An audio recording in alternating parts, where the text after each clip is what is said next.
The government of the centre will table 2023 budget. This with a look at the next report, explaining basically what expectations people have of this country from the government and how assuring the government is this time.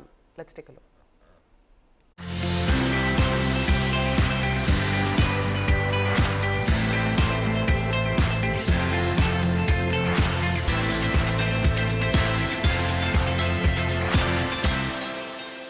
It's that time of the year again. As we move closer to February, what is that one event that affects you, your savings, earnings and other expenditure?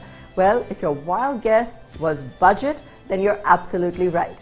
Union Budget is one of the most anticipated events in India. Everyone from retailers, manufacturers, investors, stockbrokers to the common man wait for it with very high expectations. Budget statement is divided into two major parts, capital budget and revenue budget. What is capital budget?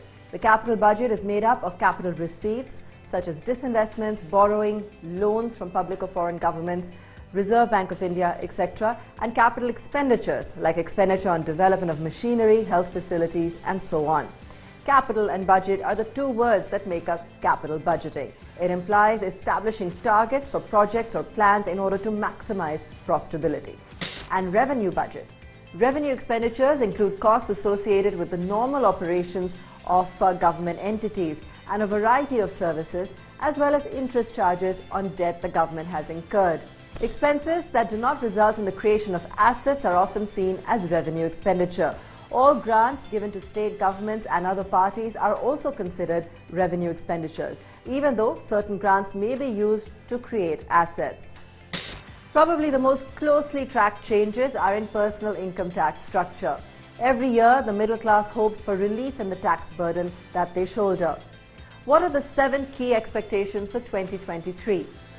To meet the expectations of the salaried class and provide tax relief.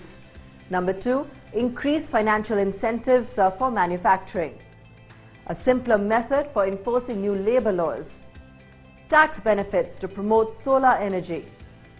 To meet the expectations of Indian corporates by introducing a 15% corporate tax. Modifications to the National Pension Scheme. Regimes for concessional taxes for private firms and limited liability partnerships. While all union budgets are akin to a financial festival, what makes this year's edition important is the fact that it's the last budget before Modi government's electoral test in 2024. Next year's budget will be interim, making this the last chance for the government to woo the country's middle class.